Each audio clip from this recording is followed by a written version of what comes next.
Mauganj collectorate से जुड़ा एक घूसखोरी का मामला सामने आया है। अपर कलेक्टर कोहरी 5,000 रुपये रिश्वत लेते पकड़े गए। उसको लेकर किस तरह से आप देख रहे हैं? देखिए, ये मऊगंज का सवाल नहीं है, ये पूरे प्रदेश में जिस तरीके से सरकार ये चल रही है, ये भ्रष्टाचार का केंद्र बन चुका है। और ये खासकर जब से लाडली लक्ष्मी योजना आई तो एक विभाग में सारे पैसे चले जाते हैं और उसी के कारण जो है तो और विभागों में लूट हो रही है। और जहाँ तक मऊगंज का सवाल है, मऊगंज वैसे भी नया जिला बना है। यहाँ जो स्थानीय विधायक चाहे मऊगंज के हों चाहे देवतला, सबको हिस्सा चाहिए।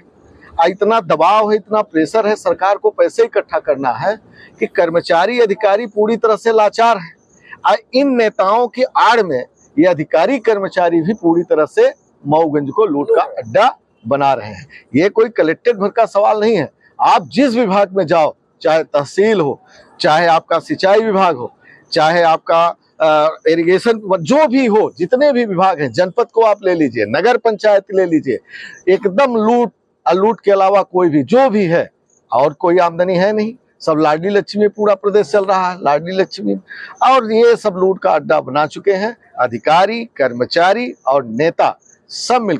इस समय थानों की क्या हालत है आपको मालूम है? फर्जी अपराध लगाने के लिए पैसे लिए जा रहे हैं। और खास करके जो उनके कार्यकर्ता भाजपा के कह दें और जो दूसरे दलों से जुड़े लोग हैं, उनके ऊपर सीधे सीधे अपराध दर्ज किया जाता है और लंबी रकम मांगी जाती है। यहाँ तक कि उनके ऊपर अवैध अपराध लगाए जाते हैं। अभी मैं कल रात हनुमाना थाने की बात बताऊं कि निर्दोष लोगों को जेल भेजा गया, ऐसे शाहपुर थाने में निर्दोष लोगों को जेल भेजा गया। सिर्फ जेल भेजा जा रहा है और पैसे वसूले जा रहे हैं। पुलिस पूरी तरह से निरंकुश हो चुकी है।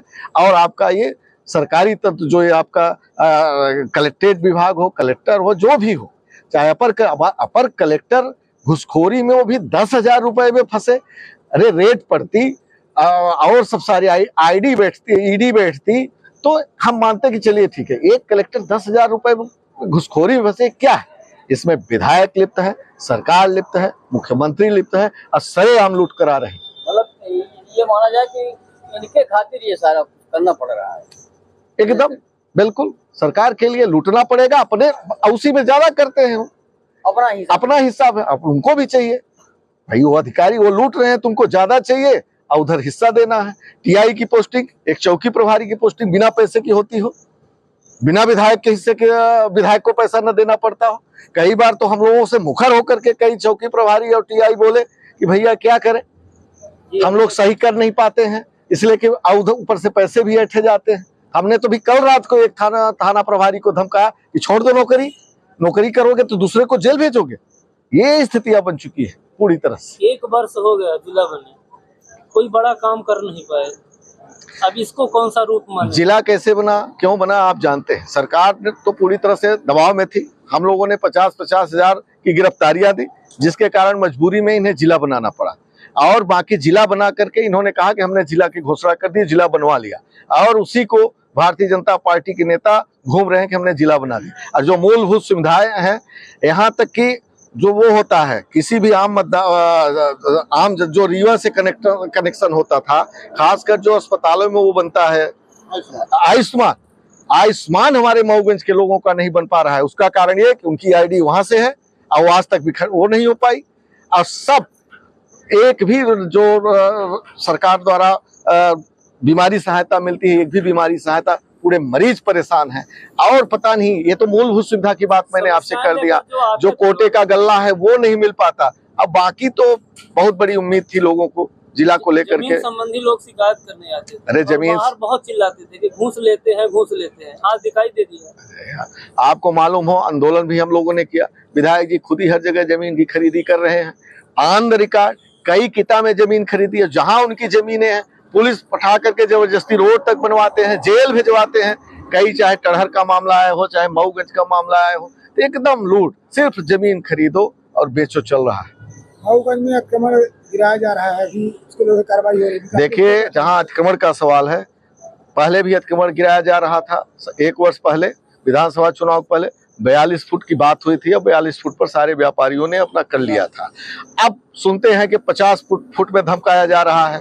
तो हो सकता है कि 50 फुट कहीं हमको लगता है पार्षदों ने उसमें कुछ व्यापारी समाज के लोग हैं ने शायद अध्यक्ष का वो लगा दिया विश्वास, उसके कारण भी हो सकता है कि मऊगंज गिरने की पोजीशन में आता हो। इस बात को गहराई से तो मैं नहीं कह सकता, हमको तो वही लगता है कि पार्षद कुछ व्यापारी समाज के हैं, इसके दबाव के कारण उस पार्षदों के कारण मऊगंज गिराया जा रहा है, जो सच्ची बात है, जो उनके खिलाफ चले गए। जब चुनाव हो रहा था तो उनके आईटी सेल और भाजपा के कार्यकर्ताओं द्वारा आपके ऊपर आरोप लगाया था कि जब वोट देने जाना तो किसको वोट देने जा रहे हैं, गुंडे को देने जा रहे हैं, सही गुंडे को वोट देने जा रहे हैं कि सही आदमी को वोट देने जा रहे हैं, या देख कर वोट देने जा रहे हैं। लेकिन आज उल्टा दिख रहा है। ठीक है, चुनाव हम लोग कुछ वोटों से हार गए, कुछ रीति नीति सरकार ने बनाई, लाडली लक्ष्मी का एक योजना बनाई जिसके कारण कुछ वोटों से हारे। जहां तक गुंडा का सवाल है तो ये आप भी जानते हैं, मऊगंज क्षेत्र की जनता जनार्दन जानती है। हाँ, हम लोग गुंडई किसी की चलने नहीं देते, जनता के हितों की लड़ाई सदैव लड़ते हैं। अब गुंडई अब कौन कर रहा है, इस पर विचार करने की जरूरत है कि सीधे अगर कोई विधायक से बात कर ले, तुरंत पुलिस, जहां विधायक की जमीन है कोई वहां कह दे कि जमीन तो मेरी है, तुरंत पुलिस, ये FIR। चलिए मैं ऑन द रिकॉर्ड आपसे बात करता हूँ, तो गुंडई तो शासन प्रशासन और यहाँ के विधायक कर रहे हैं, यहाँ के हम नहीं गुंडई कर, हम तो जनता की लड़ाई लड़े।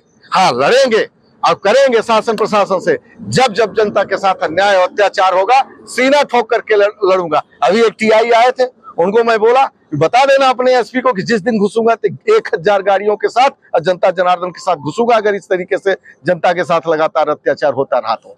बात जहाँ गुंडागर्दी की है, वहीं पर अभी कांग्रेस के सद्भावना प्रकोष्ठ के अध्यक्ष पर गुंडागर्दी करने का आरोप लगा, एक महिला चिकित्सक एक नौकरी को छोड़ना पड़ा। इसको लेकर पार्टी क्या कदम उठाएगी? ये मेरे जानकारी में बात नहीं आई, मैं अभी 2-3 दिन बाहर था। कब आई ये बात? महिला चिकित्सक मऊगंज सिविल अस्पताल में। हाँ, सिंगल। अच्छा, उनको लेकर एक वो अपने आप को कांग्रेस का ही नेता बताता है, राजू सिंह इसके बारे में मुझे जानकारी